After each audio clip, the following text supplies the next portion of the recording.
Well, welcome.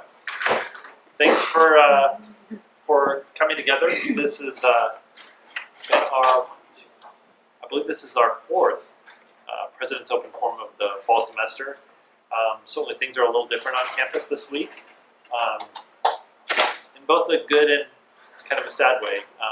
It's certainly, there's a season for everything throughout the year, and we just finished our finals at this campus, and so our student services teams are working really hard helping students to prepare for the next semester, but certainly it feels like we have about 23,000 less family members on campus. So it's just different. But at the same time, it's with a lot of excitement that we start to see all of our students come back. We have several students with us today, so thank you for being with us. Many of you have been participating in this opportunity before, but if it's your first time, just a little bit about it. So it's a great tradition that our college had in place when I arrived at the campus as interim president, and it's just an opportunity, one, for the president or our leadership team to share updates about certain topics while we come together. And then mainly it's an opportunity to have a dialogue, to give you an opportunity if you have any questions that you've been wanting to ask. And hopefully I have the information to answer one of your questions, or one of our team members does, then it's a great opportunity to dialogue on questions and answers and things like that.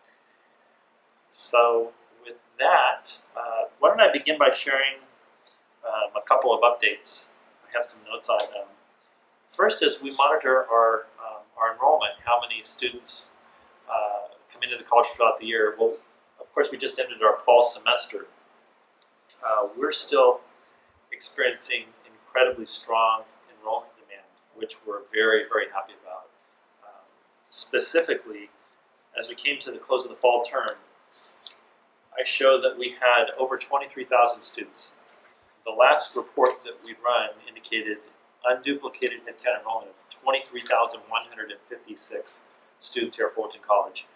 We're in the early stages of enrolling for spring, and certainly enrollment will continue to grow. As of this morning, or there's a report that runs at midnight every day. And so our enrollment for the spring thus far is at 14,797 and growing. Just to give you a little bit of a comparison marker, our reports will often say, okay, as of this date a year ago, how does it compare to last spring?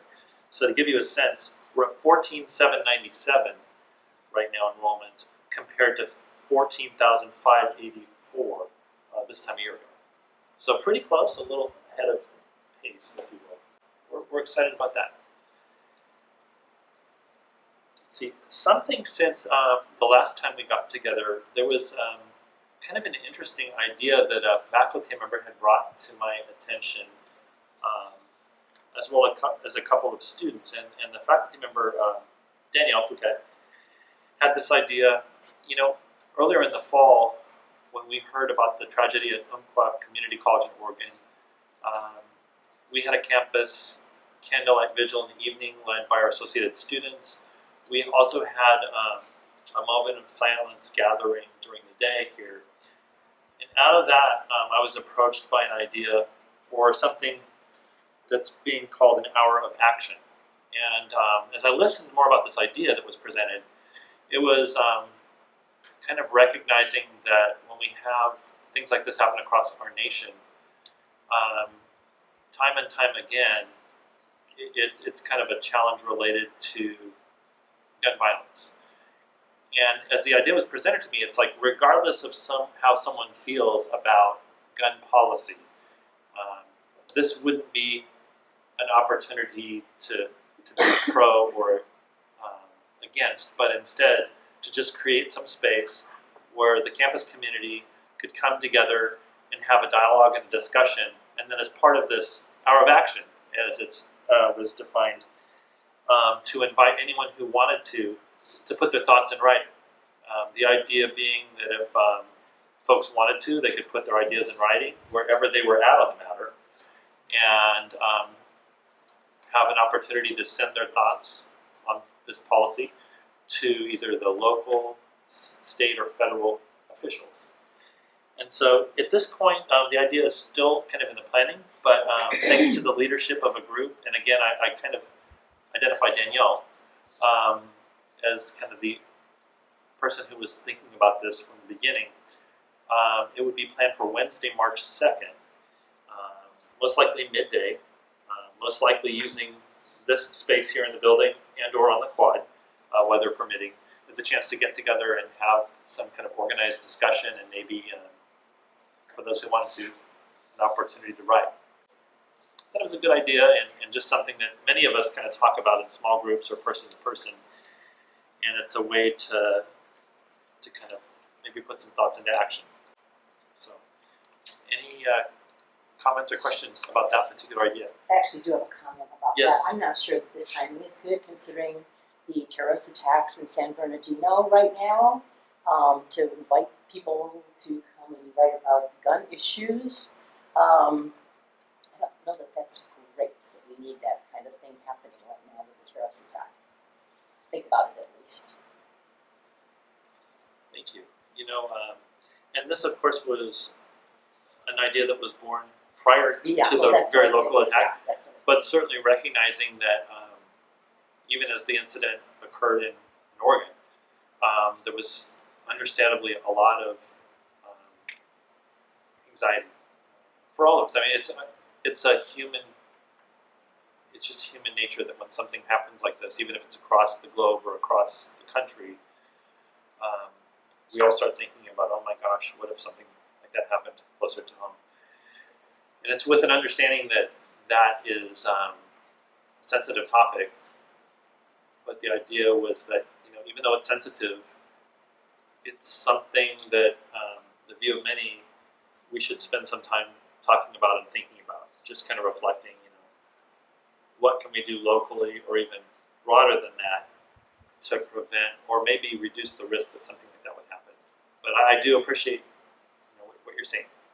Is in many ways it seems like it's a very difficult topic, and sometimes you can wonder, like, is there ever a good time to talk about it? But, the idea at this point would be that it would be after the semester gets underway, and it could be at a time, hopefully, that maximizes the number of people who could participate.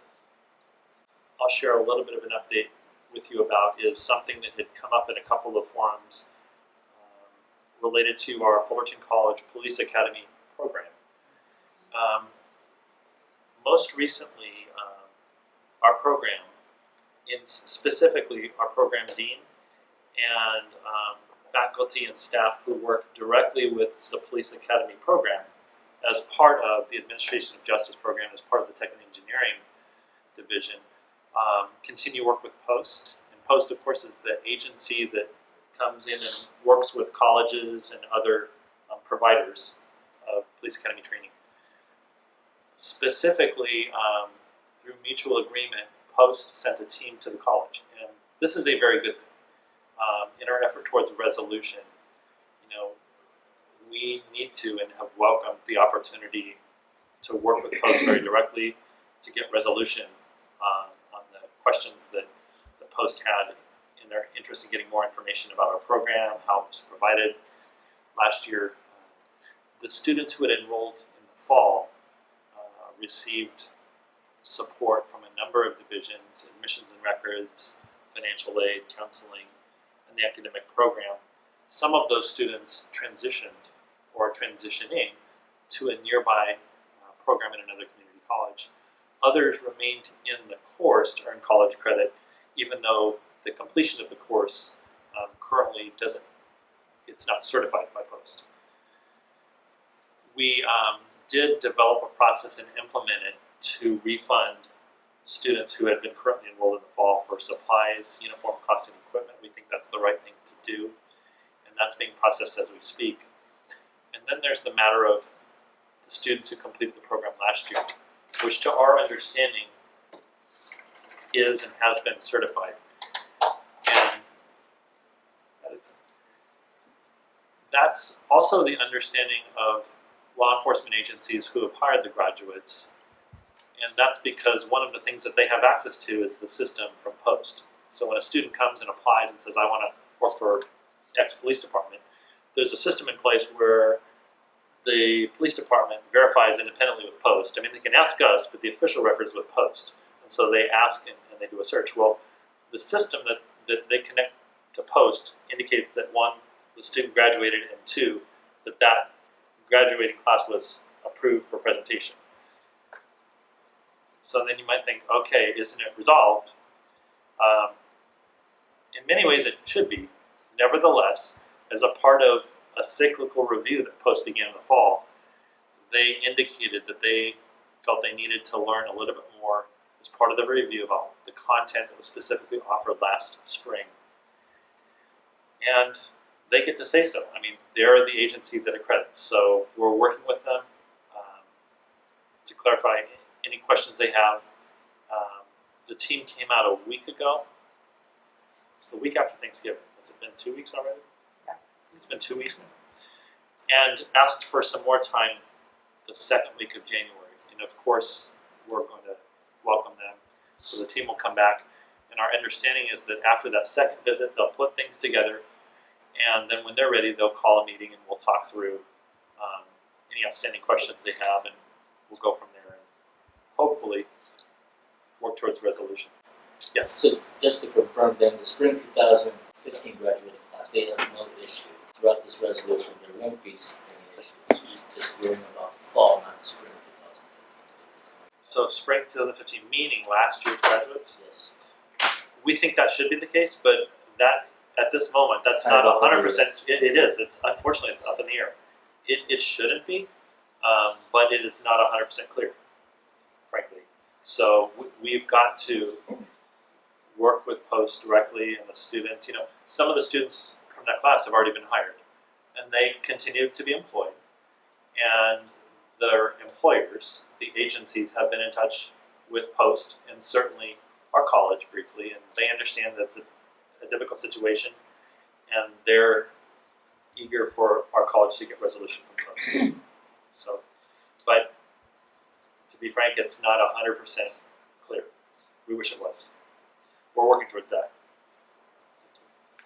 Let's see. Something else I have is not so much an update, but just kind of a message I want to share closer to the end of our time. So, is there anything that anyone wants to put on the table or just ask as part of the forum? Yes. Is there a Measure J update? Thank you. Thank you. We have a number of experts. Perhaps one of our chief experts has another obligation at the Anaheim campus, the district office. That's Richard Sturdy, our VP. But I'll provide an update. We had 2 community forums. We had one during the day and one in the evening in October. And the purpose of those forums was similar to forums we had in the spring, whereby we shared with the campus and even neighbors the latest plans, kind of a campus map view of where buildings might go in the future. And so there's, if you think of kind of a before, which you could find in our class schedule, right, our current campus map is what it shows today. What was shared and discussed was a map that's a little bit different, you know, still the shape of the college, but it identified potential projects in the future that would be different. And the topics included things like a future parking structure called Centennial Parking Structure that is currently planned, would be constructed in the center of campus. Let's see, if you were to kind of picture a map of kind of Berkeley, Chapman, it would be, here's Sherbeck Field and here's the field house. It would be to the west of there, but before you get to the Fullerton High School property area. And so, you know, prior plans, even plans shared last spring, were recommending that we also needed more parking then. That hasn't changed, but the recommended location of the parking as of last spring was on the corner of Berkeley and Chapman. And so that would be, well, right now there's parking there, but it's single level, and it's just south of the soccer field. There was also this notion that the tennis courts could be relocated there, potentially even on the roof, as I understand of the parking structure, which some universities do. Sounds a little interesting, but that's the way it is somewhere. Biola has a soccer field on top of a parking structure. Nevertheless, as that plan was evaluated further and based on comments from the campus community and our neighbors, it became clear that that wasn't the best approach to take.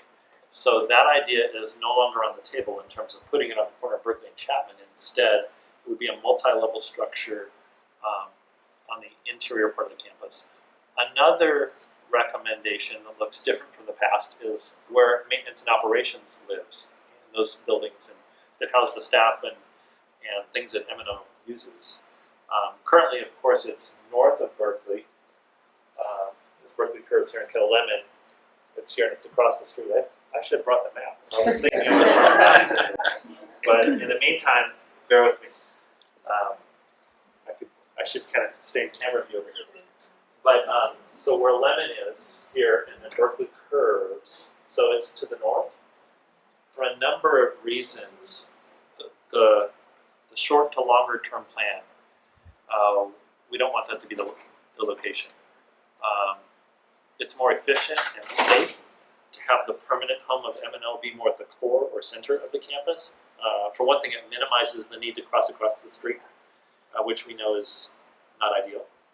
It also is a little bit more responsive to neighbors who might not like the idea or the sound of equipment. I mean, it is what it is, right? We need equipment to run this place, and so the notion of having some of the equipment start up or exist closer to homes. In the new plan, it would be more at the center of campus. It would actually be similar to the Centennial parking structure, just a little bit less. Hey, thank you, Scott. Okay. Well, starting now, I'll maybe draw as needed. I won't redraw it unless you want to. But thank you. So that was another thing. Frankly, another idea, there were a number of ideas mentioned, either as a review or how things might look differently. One of the review items was that the kind of fine arts and performing arts aspect to our campus, which right now lives on the corner of Lemon and Chapman, right across from Plummer Auditorium. You know, the future, the plans that had been developed even before this summer, the future of that activity has been identified as being across the street, sort of near or at kind of where the sculpture garden is. And you might think, oh, wait a minute, isn't that? Okay, now I can start drawing, right? Rough sketches. Okay. At least to get our bearings. So we'll call this Lemon. Chapman. And Berkeley.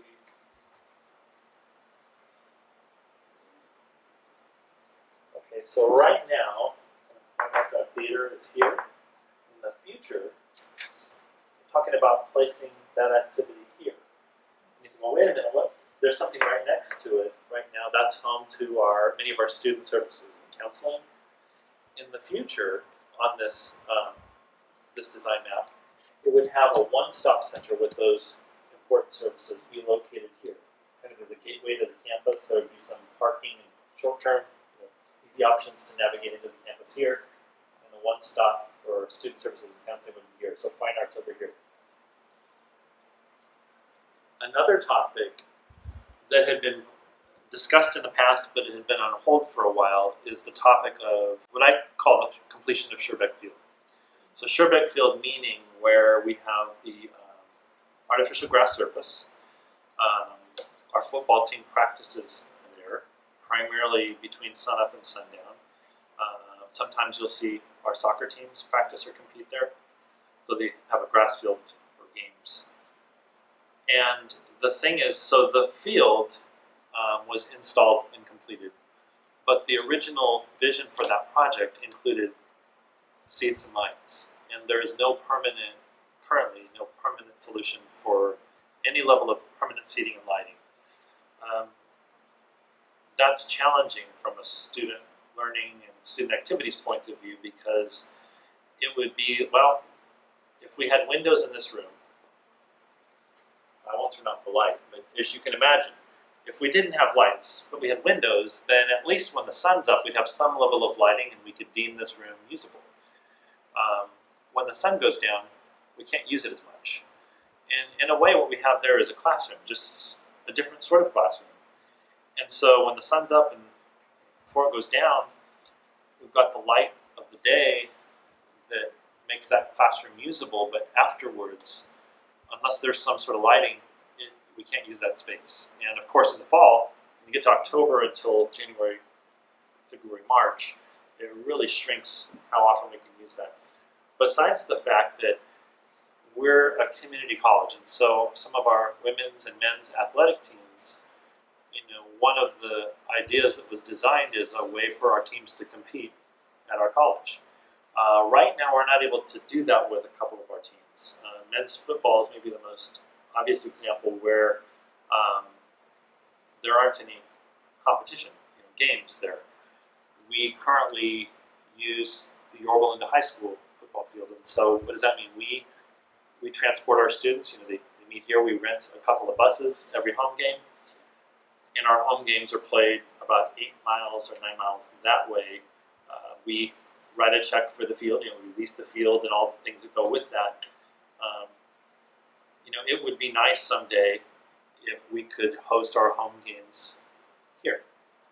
But at this point, we're a ways from that. But we had some initial conversation to kind of put that idea back on the table, recognizing that, as a college, the things that drive our planning and what we think we need are, okay, how would we use it for students? Because that's what a college is for. But we recognize, too, that any of the planning we do is in balance with different perspectives we have on the campus with students, faculty, staff, but then also we're neighbors, right? So we've got to take into account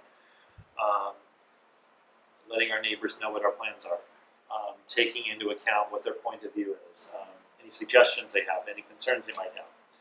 So this was a great opportunity to kind of put that back on the table. And then earlier this morning, VP Storty and I actually invited and listened with 3 neighbors who live in the immediate neighborhood who just wanted to review some of the information that was shared in October and to get a better idea. And so we were happy to do that. I mean, listening is free. It takes time, but it's ideal as we move towards things that we think our college needs and our student and our faculty and staff needs, that we have as much support as possible. So if we can create opportunities to dialogue and give people a better understanding, that's something we're going to continue to do. That was maybe one view of Measure J. Is there anything that I didn't cover? Can you share the views that the neighbors had or their concerns with? Is it the lights is their main concern, or activity at night? As best I can tell, and there are other folks in our campus community who are even more familiar than me, but I've done a lot of listening, and it simply seems to be this. They love having a college nearby that they all share, and I believe them. Like me, like you, they love this college. They're proud of it. Now, they're a little concerned about a future where if we install permanent lights and permanent seating, they're not sure of, okay, exactly what will that mean in terms of traffic, lighting. There's some concerns about what if the lighting is too much, what if it's too bright, sound, they don't want it to be too loud, and everybody understands, they too do. It's an athletic contest, so there's going to be sound, and they know that. But I think it's a matter of how much. We've talked through, and our colleges talked through, there are different variations of lighting you can put in on an athletic field or a parking lot. There's many considerations, a couple of which are, what is the most energy efficient lighting we can get? We want it to be safe, so we want it to provide ample light, but also the newer technology is allowing you increasingly to do that, to make it safe and energy efficient, but also not have extreme light pollution. And so certainly that's something that they want minimal impact on is they're concerned about light pollution. They don't want lights that are so bright that it spills into the neighborhoods. So besides talking about it, there is actually a formal process anytime we plan, whether we're talking about Sherbeck Field or other places, and that's an EIR planning process. And so it takes into account what are all the environmental factors. It's designed to be a really thorough, intentional planning process, and a part of the design is opportunities to share information not only with the campus, but neighbors. Could you share how that works though? Can they actually stop us from putting lights in, the neighbors? Do we have to get approval from a board of residents? I don't know how that works. You know, ultimately, I don't, formally I wouldn't say that they can, quote, stop it like a legal injunction. You know, ultimately, anything we do as a community college district is under our organization, and then we work for an elected board of trustees, right? And so the board of trustees are elected to serve the public. So, you know, what can happen, and I know what will happen, we're going to have dialogue at a number of places, including probably our board of trustees meeting. I mean, last week we had a meeting, we have them twice a month, and there was a construction or facilities related plan that was on the discussion. It was specific to Cypress College, and it was about their science, engineering, and math. So that was a good example perhaps of, we're talking about plans for a particular project. The board of trustees asked questions, they were answered publicly. People had a chance to share comments, and people did, primarily faculty, staff, and I think a couple of students. But you know, to get back to your question, can folks directly stop it? Like, what if we had something that we felt like was beneficial to the college and students, but someone really didn't like the idea very much? Could they stop it? Well, I don't know if it's a matter of someone saying one person could stop it, but certainly because we're a community, you know, they can certainly raise a level of concern that, well, frankly, in the past, I think, can cause a college to kind of pause with planning. You know, hopefully the way it will work, and the way I see it working, is I recognize with anything we do, including this project, for example, Sherbeck Field, there is opportunities for people to love it and the opposite.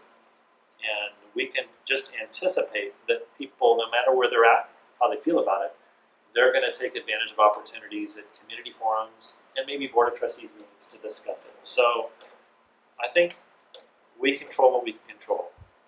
You know, people are, each of us are entitled to our own beliefs and opinions, and I respect that.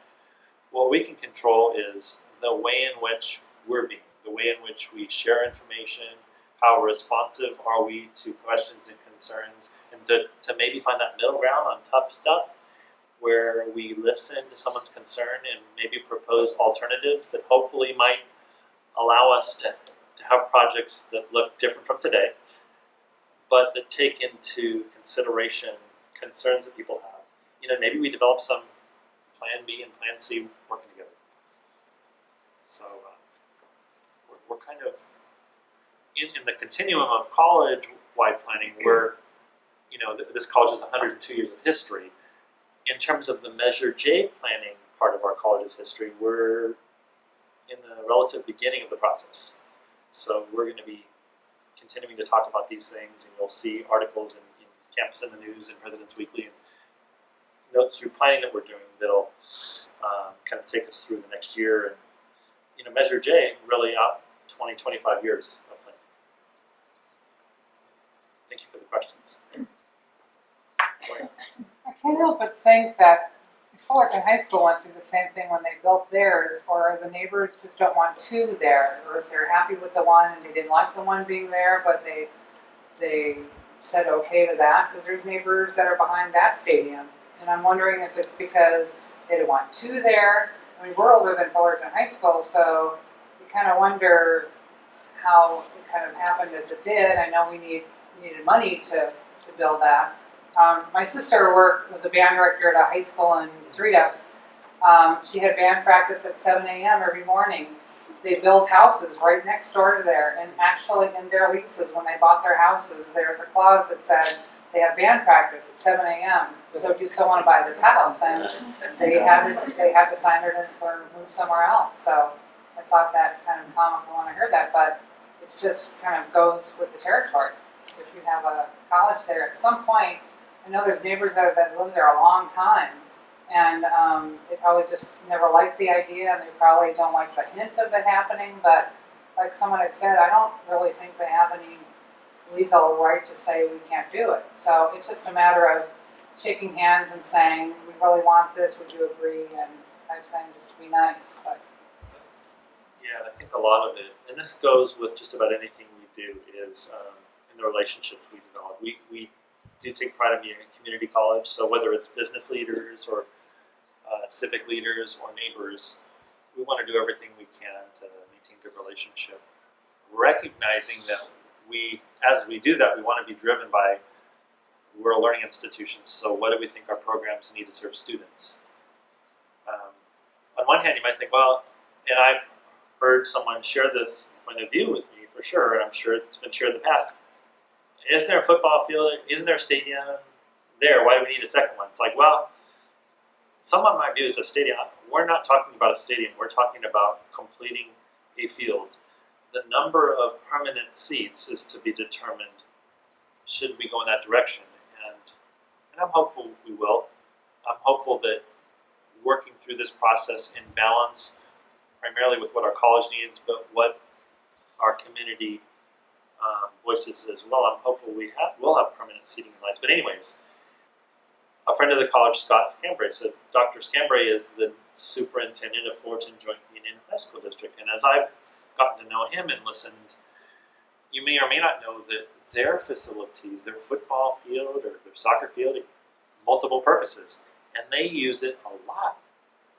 I mean, they don't have very many blank times of day when their field isn't in use. And I think they would agree with us that their field isn't state of the art for competition. They would prefer to upgrade that field when resources would allow them to do that. But in many ways, you can think, oh, we want to build more classrooms. Well, there's a high school next door. They have classrooms. Well, sure. I mean, and we're a college. We have classrooms. We both need classrooms. If we thought that we were designing things that we wouldn't use, we wouldn't design and move forward. Truly. So, but I understand that not everybody gets to see that. They do care about the community and they have a perspective, and so hopefully through dialogue and other processes, we can share and help educate them about what our classes and what our programs need. Yes. So I know there was some discussion about us offering some classes at night across the street since they don't use their classrooms at night. Has there been any more talk of that? Not that I'm aware of, and that might just be because it's not something that's come up since July 1st. I don't know. I know there's been some collaborative work, but in terms of classroom usage, No, because we really don't need classrooms at night. We have plenty of classrooms at night. Now, we need classrooms between 8 and 1:30. That's what we need classrooms. So we can move more section at night and radio session will not fill completely. So it's no problem. We don't have problem with the number of classrooms that we have. I know we don't have a problem with them, but there was talk about if you wanted to offer more in the future, that would be an alternate place to have since we lost our classrooms at We can always do that, try to contact and work with them. thank you. Yes. I know you mentioned lights, and I'm not really up on the football stadium much, but I know that it wasn't just lights at the time that it was the concern. Was more of a public safety issue with so many people parking in their neighborhoods, in front of their houses, causing corruptions and all kinds of, who knows what, vandalism, whatever. And I think that was probably a bigger concern for the neighbors close to this. It's different for the stadium across the street because there's the street and the houses are kind of more up into the hills. But these people are right there across the street. And that was my understanding. That was the largest concern, was having constant people parking in front of their houses, noise, loud, all kinds of that kind of stuff, and not so much the lights. So that probably needs to be addressed as well. I'm certain that very important consideration, as well as a few others, will be the subject of a comprehensive environmental study. That we have to take that into account. And football games, that's just one example. Those aren't typically held during the week. Saturday, the most common times for our home games at Yorba Linda were either Saturday at 12:30 or Saturday at 6 p.m., maybe 7 p.m. We have 1-6, 1-7. And right now, for other reasons, in our adjacent neighborhoods, many of the adjacent streets through a process that the city permits have signage that says no parking without permit. Although admittedly, I think it says Monday through Friday, right? So it's kind of designed the peak use. But that's in sum, that's certainly something that has to be considered carefully. There's 10 regular football games in the season. Typically, 5 of those are home contests, sometimes 6. In a good year, you get an extra game, and sometimes you get to host that game. So seemingly 6 or 7 will be the maximum, but more commonly 5 or 6. Just to understand, like, are you seeing them through the lights, at least through the lights in first, or do you all of them once the seats in lights? I don't know whether one matters over the other, but the idea would be, as soon as feasible, to have both of those installed permanently. You know, right now, if you've driven by and you've seen lights, you're not going crazy. I mean, there are temporary lights that have been used in certain instances where the team needed to practice later in the day, and frankly, it just would have been unsafe. But it is only a temporary lighting situation. It's not the best. And here's the thing, too. It's not about football exclusively. We have other women and men's sports who could otherwise use that space to practice and can't if there's not lights. The other thing is this. Our commencement celebration, scheduled in May of 2016, is going to be at the college. Traditionally, we've started it at the college, which is a great tradition. I even know as a guest from coming in the past, it's awesome to kind of start it here. And then as you may know, or maybe you don't know, the students, the faculty and staff line up on the campus, and the street is closed off, they walk to Lemon, and then traditionally we've gone to the high school stadium. So a couple things about that. One is the high school now operates on a different academic calendar.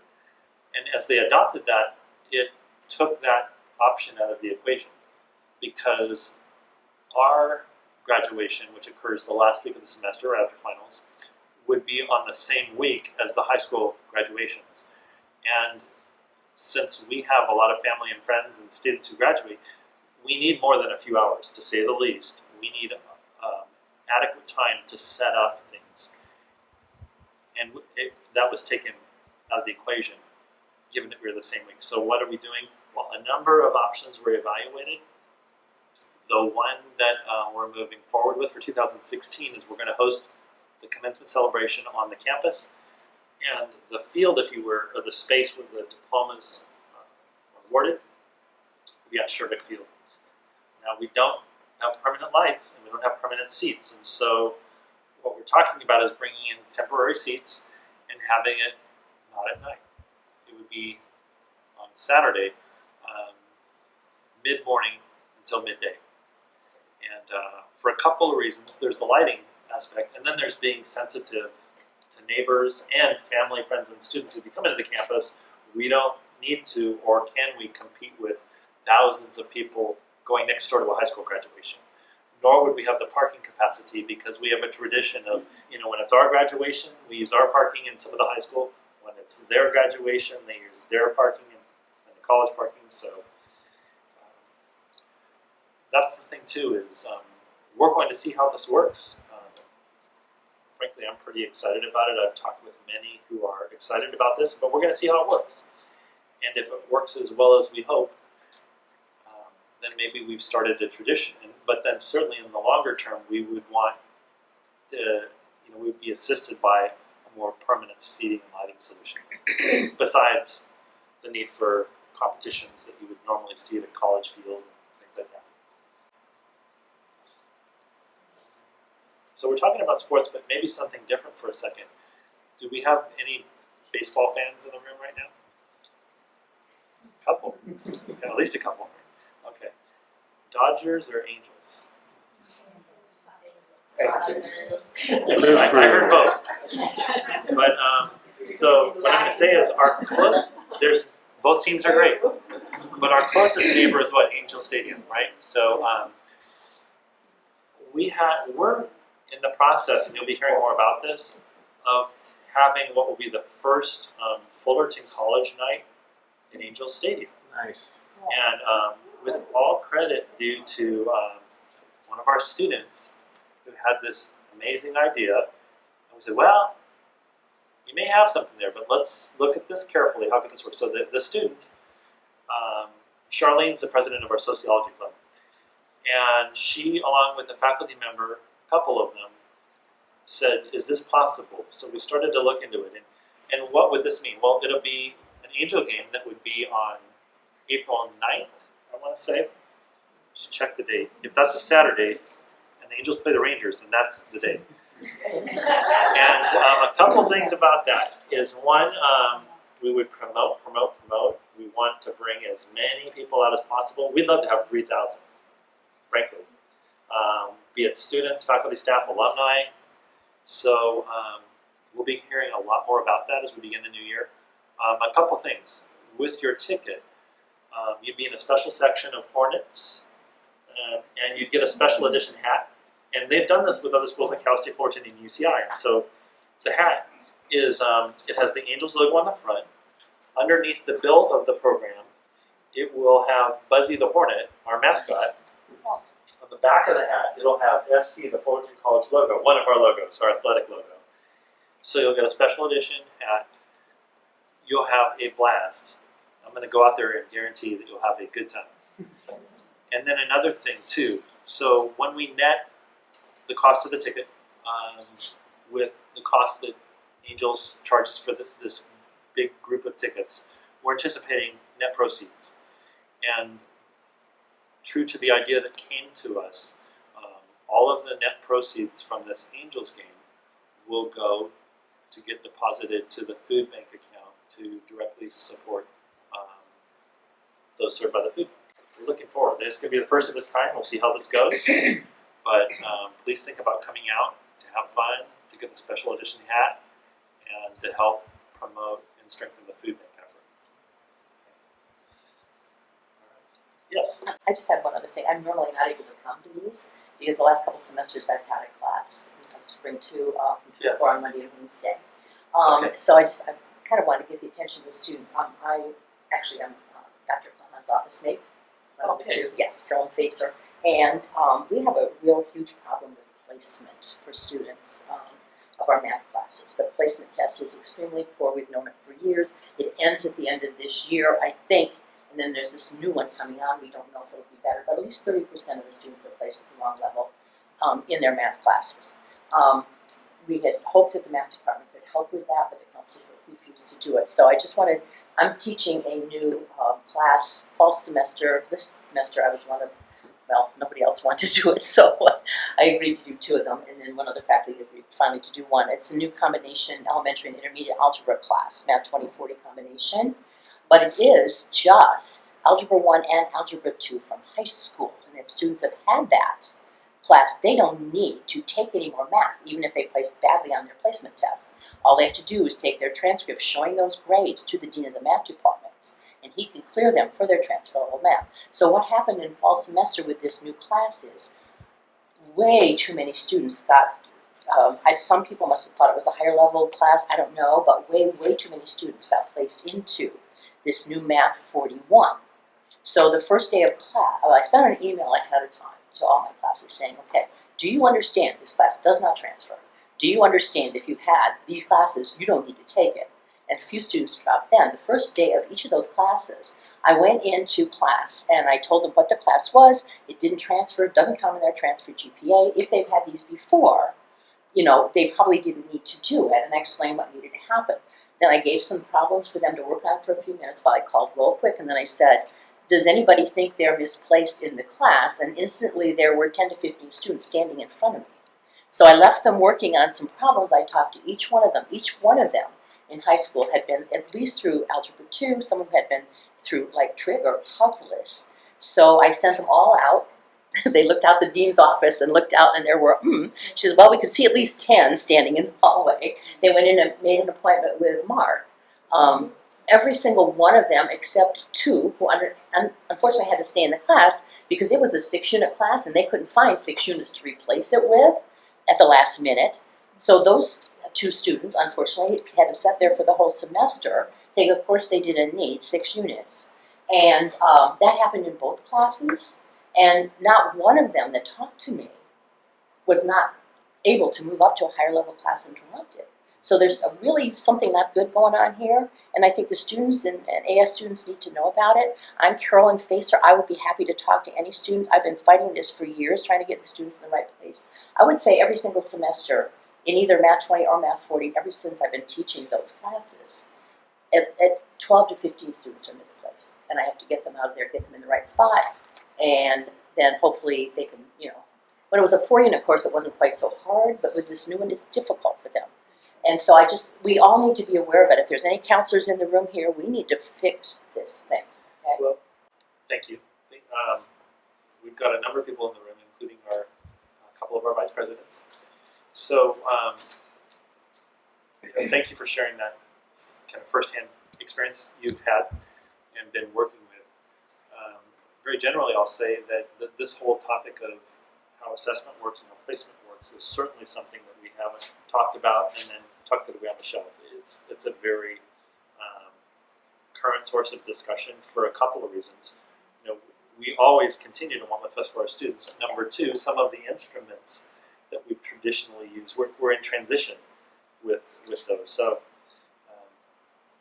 Well, in the math department, this spring semester, after the issue became really bad, fall semester, we did agree in our department meeting. I sent out a blank kind of email to everybody teaching Math 20, Math 40, or the Math 41, explaining what I say in my email about the classes not transferring.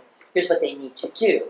It's gonna place a huge burden on Mark because the counselors will say, well, I don't know what trig is, so you'll just need to take whatever they say, But so this spring he could have a really busy time clearing a whole lot of people because we agreed that everybody teaching Math 20, Math 40, Math 15, and this new Math 41 would send an email to every registered student a week or so before classes start in the title saying, this class does not transfer, here's what you do if you don't belong in here. So we're going to do everything we can to fix this, but right now it's a problem. thank you. Scott has his hand up. I'm sure this or another topic. I was wondering, was it she saying Math 141? No, 41. Yeah. Just No, 141 is college algebra. No, That's totally different. Yes. Oh, okay. That's okay. Yeah. Okay. Yes. Yeah, we don't have a. Yeah, I think this might actually speak to a larger problem as well from the counseling department because it's not just math, although I had a very similar issue. Every student who's brought an issue to me as well as a student senator has always mentioned counseling as being their largest problem on campus. And when the associated students invited the counseling people over, they didn't have an actionable plan. And they kind of just walked out on us at one point. And we've never heard what they plan to do about this problem. Well, you were there. I wasn't. So I guess I'm interested in seeing that. I think that if there's something that's unresolved, I'm pretty confident that folks are working on it. Our VP is here. Dr. Jones, do you want to share anything? I would, of course, this is disheartening to hear, but I would certainly like to know what those issues are and address them based on what the issues are. We need to know about that.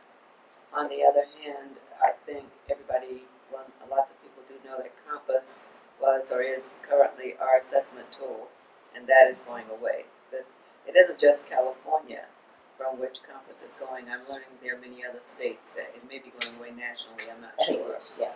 And we're phasing it out March and July, and by November, it's completely gone. So starting this spring, we'll begin to look at and use the state-approved tools that actually our sister college is using. There will be math, there will be English, and there will be ESL and the components. And the reading component we have to extract from the English part. But we are looking at that. California itself is going to a common assessment. And it's going to take a little while to get that active. So we have permission from the state to use their other state-approved assessment tools. And hopefully we'll get better results, at least different results. But by the time the state rolls out the common assessment tool, gives everybody permission to use that, it's still going to take about a year to implement per institution. So we are looking at it. We certainly appreciate your concerns, but the individual things that you have when you say there are problems with counselors, we do need to kind of know what those are so we can address them.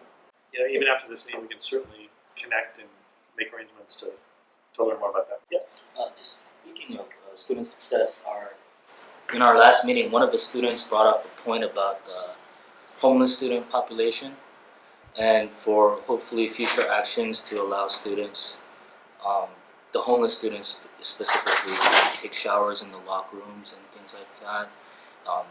Work along with the food bank. I think that's a great idea. I was wondering if the student brings that up next semester, will you be trying to implement that through, I guess, financial aid and all this other stuff? Because a lot of the student population that are homeless, they don't really identify themselves as homeless. They may be just living out of the car or transitioning, but hygiene is pretty important. So maybe the use of the shower, since they're paying for their tuition, that might be a good idea. Maybe working with a food bank for that. I was just wondering if a student that mentioned it has brought that to your attention, or are you maybe implement it next semester? I'm just curious about that. Other than kind of as part of the conversation we had here, I haven't had someone approach me specifically, but it's something that's out there as a potential idea. At the moment, I'm not aware of plans we have to begin to implement that idea in terms of Because the use of student college that facilities. mentioned it at the community meeting, I thought that was a very good idea, because I've had students since the 2 years I've been here that privately spoke to me that I'm semi-homeless, so I really didn't know what resources to give them, except if you're hungry, maybe the food. In regards to showers and hygiene, didn't really have an idea or guidance for it. But I think that would be helpful for parents. Thank you. I think as one of the things that I hope and believe we'll do is take assessment of what we have in place and doing everything in our ability to do those things well. One example is the food bank. We've explored a number of options. How do we make sure that that's predictable and sustainable, and that it provides enough for those in need? What we do know is that according to the state law and the guidelines that we operate with, we are prevented from using money we get from the state as part of our regular budget to fund the food bank. And to be certain, we actually work with our district and have been in communication with the chancellor's office. That's not something we're able to do.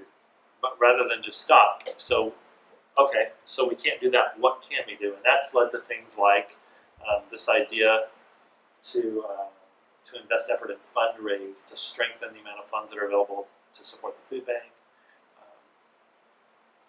So these are things that we're evaluating. I really didn't even think about Yeah. the homeless student population until it was brought up in our student success committee meeting, so I thought that could be an interesting action item for spring, especially for students who are but don't identify themselves as homeless. Sure. One of the things that's a possibility for us, and our college has had contact, and I've worked with, one example is a nonprofit we have here in Fullerton called Pathways of Hope. They do an incredible service. They're admittedly not designed to help 1,000 people, but they help everyone they can, and they are a transitional housing nonprofit in Fullerton that does really, really good work, and they're just walks, they're less than a mile from this campus. So a part of our solution can be to examine, what in our inventory of things available to adults or students, are there any opportunities to match what we know the student needs with community partners who are in that business? So that could be among the things that we can look at as well. Okay, I know we're just about in our time for today, and I know that someone's hoping to meet with me a little ways away at 3 o'clock in the office. So what I will do then is just, I want you to know, I thank you for being here. I hope for each of you to have a restful, relaxing holiday season, whether you celebrate Kwanzaa or Hanukkah or Christmas or whatever the tradition is that you honor. I hope it's a relaxing time with your friends and your family. I hope to see you throughout the break, but there's at least a week and a half where we won't see each other. So, and Dr. Jones has one. Just to take a moment, we always want to introduce new persons who are on board, and would you like to do that, or? It would be my honor. Okay. Sure. Thank you, Dr. Jones. So we have with us Dr. Edward Roth. And Dr. Roth, welcome to Fullerton College. Dr. Roth has recently joined our team, and he will be leading as director of our DSS program in support to our Welcome. disabled students on campus. Thank you, thank you. So it's really great to welcome you. And we look forward to having you in our college family and working side by side with you to serve our students. Thanks so much. Wonderful to be here. Have a great rest of the week, everyone.